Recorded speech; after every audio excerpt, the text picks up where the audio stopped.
The next part of our exponential functions discussion will get a little bit more complicated than what we've been doing so far. We have to talk about exponential functions that may have slightly more complicated exponents, where the exponent is not just a simple x anymore. Maybe the exponent has a coefficient or a fraction. Before we jump into that specific discussion, though, I just want to go over some properties of exponents. In fact, you know what? I'll just write this over here on the left. Just want to review some properties of exponents that most students, by the time they are sophomores, juniors, seniors, should already know a lot of this stuff intuitively, but it bears repeating because it will become very significant in this discussion of exponential functions and the behavior of exponential functions. So first of all, just let's do something really simple here. Let's do 2 to the 1, 2 to the 2, 2 to the 3. So clearly what's happening here is we are just increasing our exponent by 1, right? We're going up by 1 and then up by 1. And each time we increase that exponent by 1, remember, all we're doing is we're taking the previous term or the previous item. So in the case of 2 squared, we're just taking 2 to the 1 and multiplying by another 2, right? The previous item, we are taking that item, we were multiplying by another 2, and that gives us 2 squared. Same thing with 2 cubed, that is 2 squared times another 2. So again, anytime we are just incrementing our exponent by 1 unit, we are just multiplying by 1 more of the bases. We're just taking whatever we had before and multiplying by 1 more base. And remember, that's what we saw in the exponential function at the very beginning of this section. At the very beginning of the section, I believe the exponential function we had was 3 times 2 to the x with that very simple x exponent. And every time we made x go up by 1, we were multiplying the function by another 2. When the x was 1, then we were multiplying by 1, 2. When the x was 2, we were multiplying by 2 2's, and so on and so forth. Now, to extend this discussion a little bit, remember that we don't have to have nice, neat integer exponents to see this behavior. For instance, if I had 2 to the 2.3, then I went to 2 to the 3.3, the same exact thing would happen. I have incremented my exponent by 1. I've increased my exponent by 1. Well, consider what 2 to the 3.3 is. It's 2 to the 2.3 plus 1.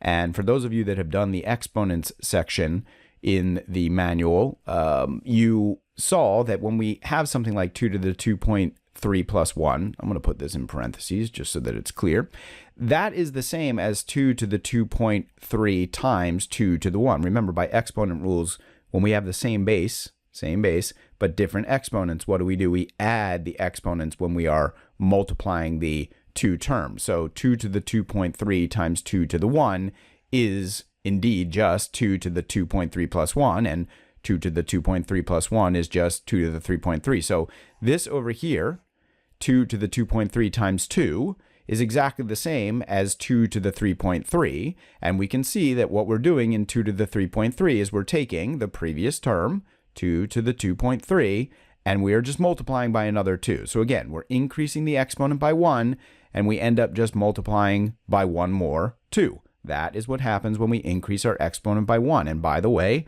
there's a simple algebraic explanation for this that looks a lot like what we just did here. I'm going to write this up here. I'm going to write b to the x, and then I'm going to write b to the x plus 1. Well, that's supposed to be x plus 1. Let's just consider the relationship between these two terms. Remember that b to the x plus 1 can be written as b to the x times another b to the 1, because b to the x times b to the 1, according to exponent rules, will give us b to the x plus 1. We just add the exponents, and I'm going to write that a little bit more simply as b to the x times b. So again, when we increment our exponent by 1, all that's happening is we are multiplying by 1 more b, and indeed that's what we saw in that original exponential function that we looked at the beginning of this section, that every time x went up by 1, we were going to multiply by 1 more multiplier. All exponential functions behave that way. It does not matter, and I'm going to go ahead and highlight all this stuff in bold here. Very, very important characteristic, very, very important quality of exponential functions. You must understand that when we change the exponent by 1, in this case, obviously, we're just keep increasing the exponent by 1, the function itself will be multiplied by one more multiplier, one more base. So remember, we have a b to the x. So when this x goes up by 1, and it doesn't matter where the x starts, if it starts at 1 and goes to 2, if it starts at 2.3 and goes to 3.3, if it starts at x and goes to x plus 1, what happens is the y value is going to be multiplied by one more b, one more multiplier, one more base of that exponent.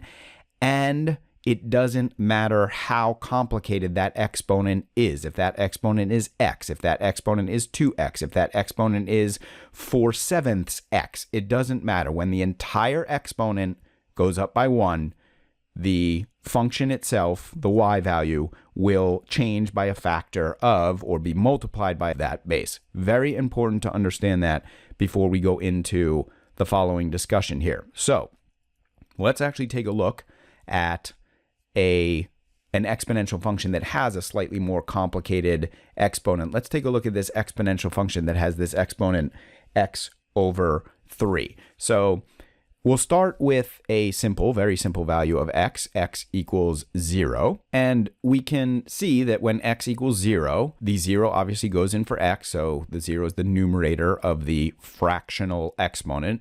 0 over 3 is just 0. So this is all going to become 3 times 2 to the 0. And of course, 2 to the 0 is 1. So this is all 3 times 1, which gives us 3. So again, when x is 0, we get a y value of 3. Now, what we want to do here is we want to make, I'm going to start at this little step here, sort of in the middle. I want to make that exponent 1. In other words, I want to increment the exponent by 1. But again, I want the entire exponent to increment by 1. So in this case, I don't need to increase x by 1. I don't want to increase x itself by 1. The way that I make this exponent 1 is, of course, by making x equal to 3. So in order to get the exponent to go from 0, which that's what the exponent equaled when x was 0, I have to now increase x by 3 in order to get that exponent to increment by 1, and therefore, as we talked about over here, multiply the function itself by one more 2. Right here, we weren't multiplying by any 2's, we just had 3, because 3 times 1 is just 3. But if I get that exponent to equal 1, I can multiply by one more 2, and the way that I do that is by making x 3, and then of course I multiply by one more 2, and I get 6, and of course what we've done is we've multiplied the function by 2. If I want to get that exponent to equal 2, again, if I want that exponent to increment one more time and therefore multiply by one more 2, I now have to make x equal to 6, because 6 over 3 will give me 2. And now I have a value of 6, and again, I went up 3. And what happens to the value of the function? 3 times 2. Well, remember, that's what we were doing before. And now I'm multiplying by one more 2. So I am multiplying the previous value, 6. 3 times 2 is 6. I'm multiplying that previous value by 2, and I get 12. And again, I've multiplied by 2. And of course, now I should be able to see the pattern very clearly. I am incrementing by 3 from 6 to 9. When x is 9, 9 over 3 is 3.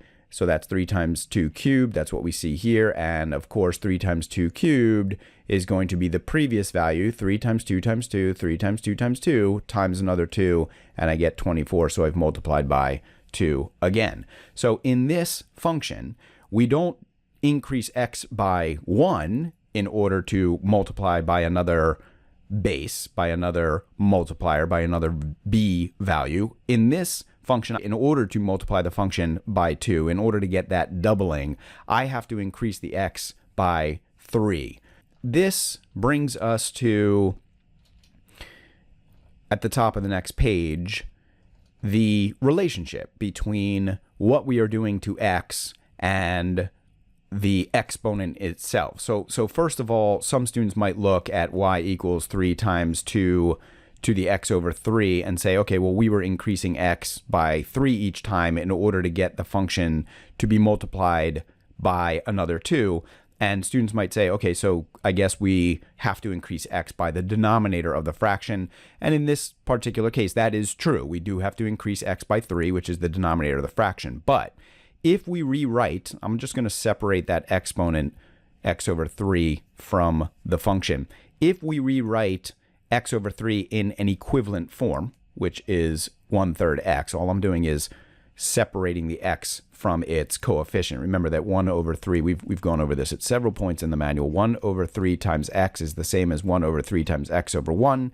And when we multiply fractions, we multiply straight across numerators, straight across denominators. So we would get x over 3. So I'm just writing x over 3 in its equivalent form of 1/3 x. And now that 3 that we were increasing x by, we should be able to see that the 3, yes, it is the denominator. It is also, more generally and more accurately, the reciprocal of the fractional coefficient. The reciprocal of the fractional coefficient is 3 over 1, and that right there is the value by which we must change x in order to get a doubling of the function, in order to get the function to be multiplied one more time by the base. And again, there are algebraic reasons for all of this. This is not some magical stuff going on under the surface here. In fact, I'm going to walk through the algebra right here. So again, if we want to increase a fractional exponent by 1, if we had, for instance, y equals ab, and I'm going to use n over, actually, let me be consistent with what we're about to talk about here. Let's do m over nx. So again, that fractional exponent m over nx, that could also be mx over n, just two different ways of writing that expression. So if we take a look at this exponent, let me separate that exponent out. So let's consider the relationship between m over nx and m over n x plus 1. So again, here's one exponent, here's the exponent that is 1 unit higher, which is what we were doing before. You know, we were going from 1 to 2, or from 2.3 to 3.3. So again, we just want to increase one exponent by 1 to get the next exponent where x has incremented by 1. Well, if we consider what this expression here would be if we factor out an m over n, what we would get is m over nx. Now, in order to distribute the m over n to these terms in parentheses and get back this 1 here, what would need to go in this position? Indeed, it would need to be an n over m. So m over n times the x would give us m over nx, and then m over n times n over m, well, that's a number times its reciprocal is always going to give us 1. So what does that tell us? It tells us that if we want the exponent itself to increment by 1, we must increase the x itself, this guy here, must increase by n over m. And that's what we just said. We said that if we want the entire exponent to go up by 1, we have to increase the x itself by the reciprocal of the coefficient that was originally in front of the x in our original exponent. So again, there are algebraic reasons for this. Do you need to understand the algebraic reasons? Need is a strong word. You probably don't need to. Should you? Yes, you should, because this is actually not very difficult algebra. This is all stuff that students taking the SAT should already understand. Having said all that, you really do just need to memorize that when you are dealing with a fractional coefficient, I'm just going to highlight this fractional coefficient, if you increase x by the reciprocal of that fractional coefficient, the entire exponent's value will increase by 1, and therefore, remember, every time we increase that exponent by 1, the value of y, the function's value, will be multiplied by an additional b. Let's take a look at example 6. This one should hopefully be fairly basic. If you want to try example 6 on your own, if you're feeling relatively confident about this information, by all means, pause the video and do number 6 on your own. I am going to work through number 6 right now. So, example 6 says, in the exponential function above, by what value must t increase in order to increase f by a factor of 1.2? So, what value must t increase? Increase f by a factor of 1.2. Well, this is what we just talked about, folks. So 1.2 is the multiplier. Increasing f by a factor of 1.2 basically means the same as multiplying the function f, the function's value, by an additional 1.2. How do we get a exponential function to be multiplied by an additional multiplier, by an additional base of the exponent? We have to increase the exponent itself, the entire exponent, by 1. So 5t over 2 must increase by 1 in order to multiply this function f by another 1.2. And the way that we get an entire exponent to increase by 1 is we have to increase t, we have to change t by the reciprocal of the fractional coefficient. So our fractional coefficient here is 5/2. The reciprocal of that fractional coefficient is 2/5. So the chain here is, if we change t by 2/5, the entire exponent 5t over 2 will change by 1. And when the entire exponent changes by 1, the value of the function f will be multiplied by an additional what am I doing here? Additional multiplier, which in this case is 1.2, and that will increase f by a factor of 1.2. So our answer is right there. We need to change t by 2/5, the reciprocal of the fractional coefficient, and that will change the value of f by a factor of 1.2. F will be multiplied by one more 1.2. Let's do a slightly more challenging one. Let's take a look at another exponential function with a fractional exponent, but here the language in the question, it will be maybe a little less obvious what's going on. Try example 7 on your own if you are feeling confident. I'm going to go ahead and work through this right now. So in example 7, we have this function g of x equals 5 times 0.95 x over 3. So couple of things. Where do we want to start here? Let's start first with the multiplier itself. So let's do this. Let's first of all, and just so you know, actually let's circle this first. That's where we should start. Why am I looking at that multiplier? Well, I see that they're asking me about a percent change here.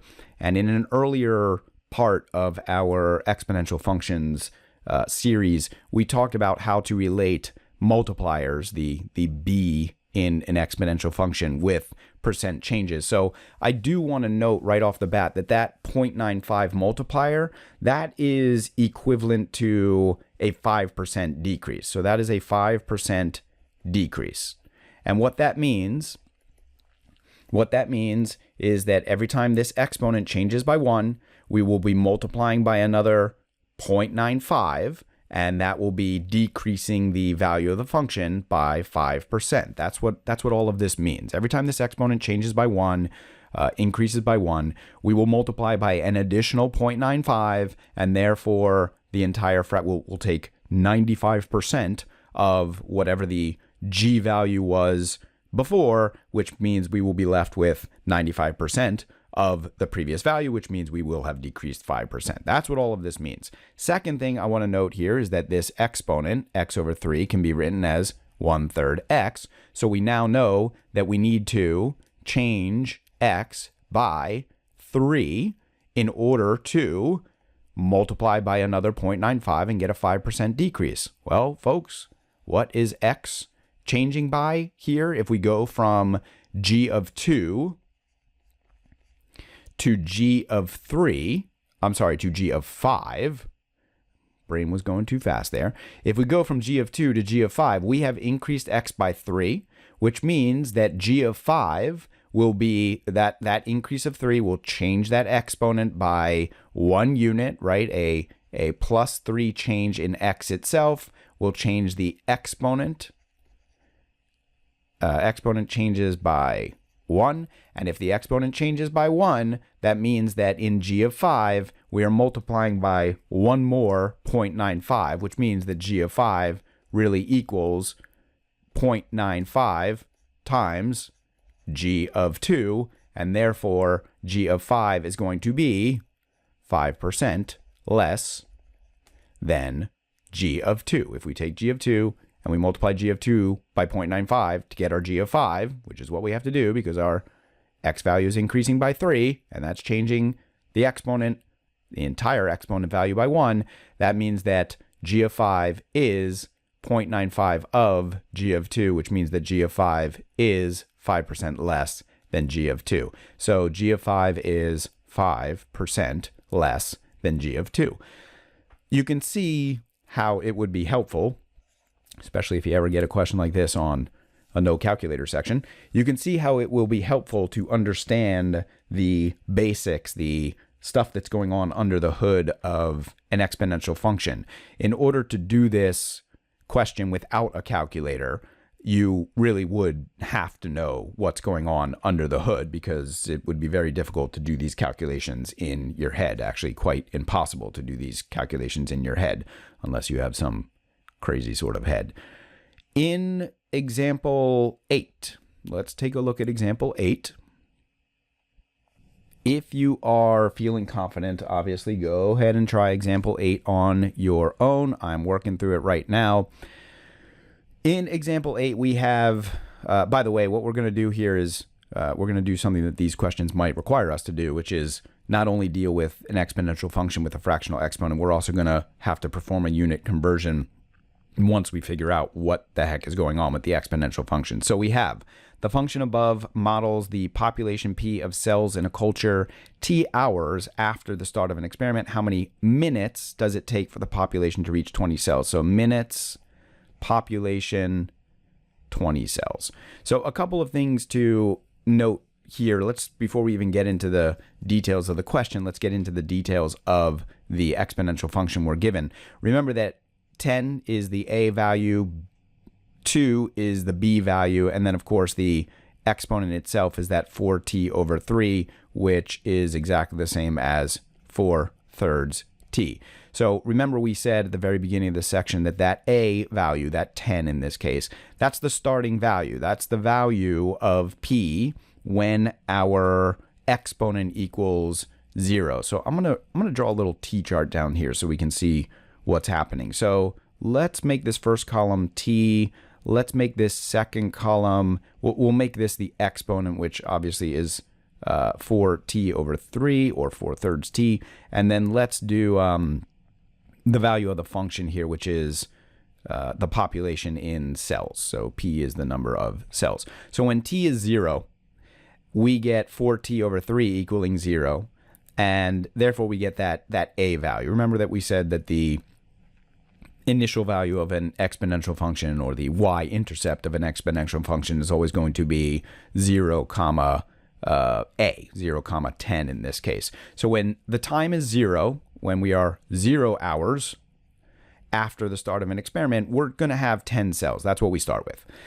If we want the exponent to get to 1, why do we want the exponent to get to 1? Well, we want to get 20 cells. And in order to get 20 cells, that means we have to multiply this starting value by 2, which is our multiplier. In other words, we want to multiply by 1 multiplier in order to get from 10 to 20. So I'm sort of working my way from 10 to 20, and then from 20, I know that I have to increment my exponent by 1 in order to get the exponent to equal 1, and therefore multiply by 1, 2, and get 20. I'm going to write that times 2 over there. And now we know that to get our increment of 1 in the entire exponent, we have to increment t by what? What was the rule we learned? We learned that we need to increment t by the reciprocal of the coefficient, which is 3/4. So if t goes up 3/4 from 0, we get to 3/4. So t must equal 3/4 in order to get that exponent to equal 1, which will multiply our starting value by 1 multiplier to get us what we need according to the question. And that's pretty much it, folks. We know, now there is the unit conversion that we have to do, but since t is in hours, we have to take, or we have to let this experiment go for 3/4 hours in order to get from 10 to 20 cells. And now we're just doing a unit conversion, although if you know what 3/4 hours is in terms of minutes, by all means, you're done. I'm going to do this using the formal unit conversion method. So 3/4 hours, I need to cancel hours. So hours go in the denominator so that they cancel. I need minutes. That's what the question is asking me. What's the relationship between minutes and hours? It's 60 per 1. I have to do this without a calculator. I think the easiest way to do this, 3/4 times 60, probably going to be to divide 60 by 4. In other words, I could just think of this as 3/1 times 60 over 4. And of course, there are 4 15-minute periods in an hour. 15 minutes is a quarter of an hour. So I know 60 divided by 4 is 15. So this is 3/1 times 15, which means we're dealing with 45 minutes. 45 minutes here. And indeed, that's the answer to this question. Look, I understand that there's a lot of steps in this chain. Fortunately, if you do get one of these fractional exponent exponential function questions, the process is always pretty much the same, understanding what the relationship is between the entire exponent, the variable in the exponent, the amount by which the function will increase every time that entire exponent increments by 1 or goes up by 1. And, you know, it's just this chain of thought that you sort of have to, again, slightly understand, but also maybe memorize a little bit. At the top of the next page, we are going to do one more of these examples where we have to deal with all of the stuff that we've been learning about exponential functions as well as a unit conversion.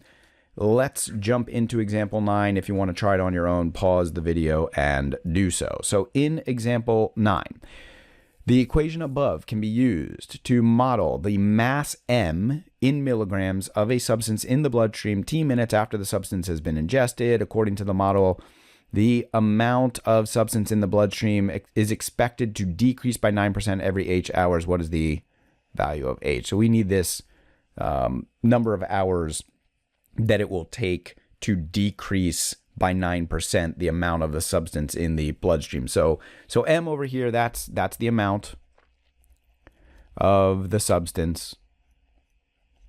Remember that 25 is like our a, it's like our starting value. The b is 0.91, and do keep in mind, I'm going to write this over here, that 0.91, that is equivalent to, look at that, folks, that is equivalent to a 9% decrease. This is why in an earlier part we talked about the need to be able to look at a multiplier and know fairly quickly and confidently what that multiplier means in terms of a percent decrease.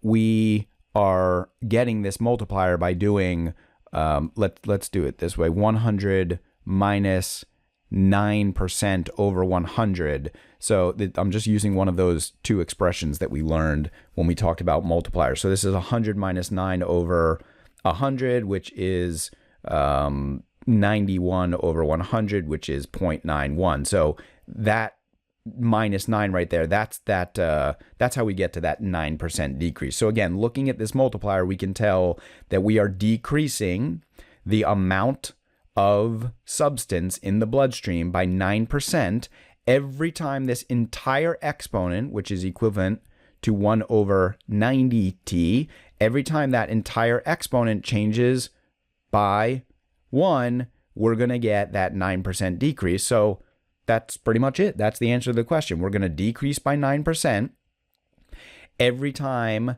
the exponent increases by 1. And how do we get that exponent to increase by 1? We need to change t by the reciprocal of the coefficient. So we need to change t by 90. Now we've got to be careful here. T is in minutes, so that's 90 minutes. But they're asking us how many hours will it take to decrease by 9%. So once again, we have to go from 90 minutes to hours. So I'm going to put minutes in the denominator of my conversion factor. Hours will be in the numerator. And again, this is 1 to 60. So this just comes out to 90 over 60 hours. The zeros cancel. If this were a gridden on the test, we could just answer 9 over 6. We don't have to reduce. Of course, I am going to reduce here just so we have our other answers. 3 goes into both of these. This is going to be 3 into 9 is 3. 3 into 6 is 2. So this is going to be 3 halves hours, which is equivalent to 1.5 hours. Either of those would be 3 halves 1.5. Either of those would be acceptable answers on a grid-in as well. So again, it's a chain. You've got to understand what you're looking at when you look at the exponential function itself. In other words, you need to understand what all the pieces are. I'm trying to highlight here and it's not working. There we go. We've got an m, which is like our y. We've got the 25, which is like our a. We've got the 0.91, which is like our b. And again, that was the 9% decrease. And then, of course, we've got that more complicated exponent, and knowing how to manipulate that exponent and manipulate the t in order to manipulate the exponent in order to change the exponential function by the multiplier value. All of that is obviously integral to doing well on these questions. There is a slightly more complicated way that these fractional exponents can be tested on exponential functions questions. We are not going to spend much time talking about this, mostly because these questions are highly unlikely to show up, but there is a chance that they will show up, and therefore we are going to go over these types of questions. So instead of looking at the value by which the x must change to increment the entire exponent by 1, we're going to look at what happens when x changes by the value of the denominator itself. And I do hesitate to do what I'm about to do with algebra because, again, this is an instance where you might just want to memorize this stuff. But as I always say, it's important, it can be beneficial to know what's going on under the hood. So let's take a look at this. Let's do y equals ab to the m over n times x. So again, just our exponential function here that we've been dealing with for quite a while. Let me make that a look more like an a and not like a 9. So we have the exponent with the fractional coefficient here. What I want to do is I want to look at what happens when we increase x itself, not the entire exponent, but just x itself, by the denominator of the fraction. That's what I'm doing here. I'm just adding the denominator of the fraction to the x value itself. Well, again, just some basic algebraic steps here. I'm going to distribute that m over n, that fractional coefficient, to both of these terms inside parentheses. And what I get is m over n x, that's this guy times this guy, and then m over n times n. Of course, the n's just cancel, and I'm left with m. What that tells me is that increasing x itself by n will increase the entire exponent, right? Our original exponent was m over nx. Increasing x by n itself will increase the entire exponent by m, will increase the entire exponent by this numerator value. So again, changing x itself by the denominator value, by the n value, will increase the entire exponent by the numerator. Again, it's just really basic algebra there. So that's what we have in this little info area here. We have that in an exponential function with a coefficient or fraction in the exponent, if we increase x by n, so increase x by n, let me go ahead and highlight that. If we increase x by n, which is the denominator of our fractional coefficient, the value of y will change or be multiplied by, let me zoom out here one more time, will be multiplied by a factor of b to the m, and that is because when we increase the exponent by m, again, this is just basic algebra here. Let me just go ahead and do this again. When we go from b to the m over n x plus m, that is exactly the same as b to the m over n x times b to the m. Remember, that is just basic exponent rules.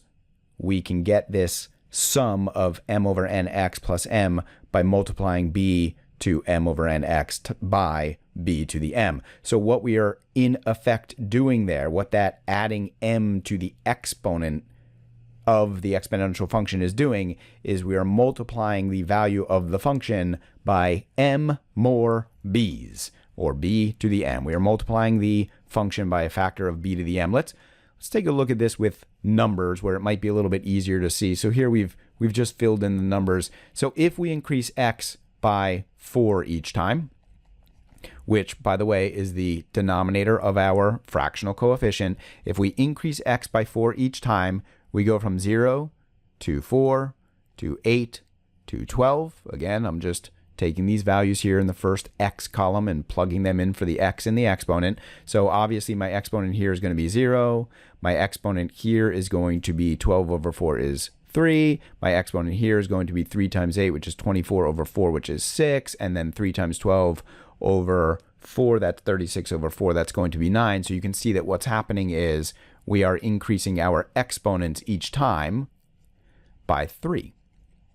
So again, if we change x by 4, the denominator of the fraction, we change the entire exponent by 3, the numerator of the fraction, and when we change our entire exponent by 3, what happens is we multiply by 3 more 2's each time. So here we just have 3 times 1, right? That's 2 to the 0. Here, let me move this over a little bit. I'm going to write this over here. We have 3 times 2 times 2 times 2.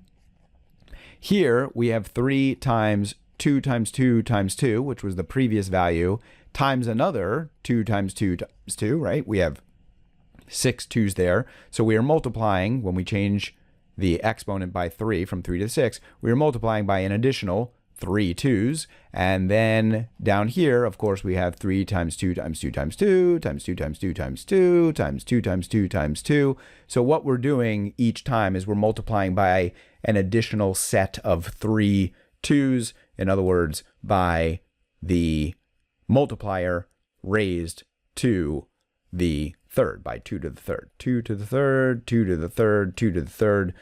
Not all that important what these numbers are. This is going to be 3 times 1. This is going to be 3 times 8, 24, whatever. These numbers are going to get bigger. I'm not going to get the calculator out and do those right now. We would just multiply 24 times 2 cubed and then 24 times 2 cubed by another 2 cubed and get some very large number. So again, just another way to look at what happens when we change x in certain ways when we are dealing with a fractional exponent. Let's take a look at one final example where we're going to combine the points that we've made about fractional exponents. So in example 10, if you want to do it on your own, pause the video and do so. We have an exponential function here, y equals 100 times 0.95 to the 4/3 t. So we have a bunch of the things that we've been talking about. Notice, actually, we'll just go through all these parts. Obviously, y is the function's value. 100 is the a, or starting value. That's the value of y when the exponent itself equals 0. And in this case, that means t will equal 0. So that 100 is the starting value. Remember that 0.95, that's the multiplier, that's the b. And we've talked about this already, that 0.95 means we are decreasing by 5% every time the exponent itself, the entire exponent, changes by 1. That's the exponent up there. And remember that 4/3 over t changes by 1 when t itself changes by the reciprocal of that fractional coefficient. So when t itself changes by 3/4. And then the other thing we should note is that if we change t by 3, right, the denominator of that exponent, when we change t by 3, the value of y will be multiplied by or changed by a factor of b, 0.95, to the 4th, right? b to the numerator of the fractional coefficient, so b to the 4th. If we change t by that denominator, the entire function will change by a factor of b to the 4th. That's what we just learned. And folks, therefore, we've answered these two questions already. All the stuff that we wrote over here is the answer to these two questions. Each time t increases by 3/4, we wrote that right here. When t increases by or changes by 3/4, the exponent is going to change by 1, and that means we'll multiply by one more multiplier, 0.95, which means 0.95 is equivalent to a 5% decrease. So by what percent does y change? When t increases by 3/4, we will change by 5%. We'll decrease the value of the function by 5% because we're multiplying by 0.95. And then b, we answered that actually down here. Each time t increases by 3, by what factor does y change? Remember, if we change t by an amount equal to the denominator of the fractional coefficient in the exponent, the value of the function itself will change by a factor of b to the numerator of the fractional coefficient. So we have 0.95 to the 4th. And that is how you handle these admittedly very difficult, I'm going to put that 0.95 in parentheses, especially since I didn't really write that for like an exponent. So before we wrap up here, I do just want to make one more point, a couple more points actually, about these fractional exponents. One, if you are on the calculator section, there are opportunities for you to throw in numbers on these questions. So for instance, in example 10a, they're asking each time the t increases by 3/4, by what percent does y change? Well, you could simply throw in, t equals 0 and then t equals 3/4. And of course, you would see that you get a y value of 100. And then here you're going to get a y value of 95. And you will be able to see that y is decreasing by 5%. So again, if you are on the calculator section, certainly if you see opportunities to throw in numbers and make this stuff more concrete for yourself, by all means, go ahead and do that.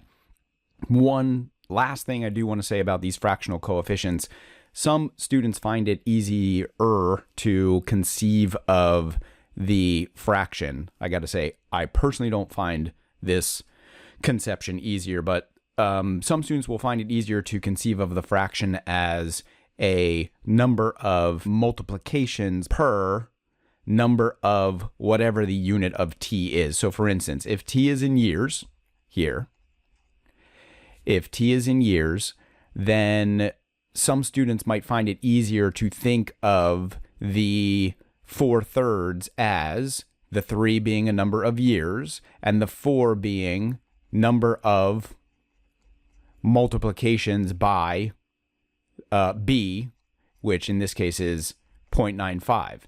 That's what that exponent means. It means that every 3 years, you are going to multiply the function by 0.95 4 times. And by the way, that is indeed why when we increase t by 3, we multiply by another 4 b's. So again, just throwing that out there, that there are still other ways to handle these questions aside from the ways that we've discussed here, and certainly becoming flexible with these resources, knowing when which resource is best or when which resource is going to be most efficient or safest, will just require some time and some practice. So that is it for our discussion of fractional exponents.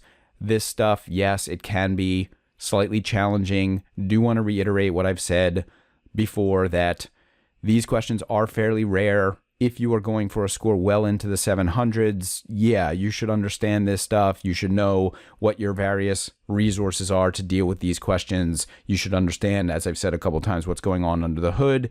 If you're not quite going for that high of a score, I definitely would not stress yourself out about these questions. Having said that, if you do practice this and get more familiar with it and get into a rhythm with these types of questions, they're not all that challenging after some time and practice.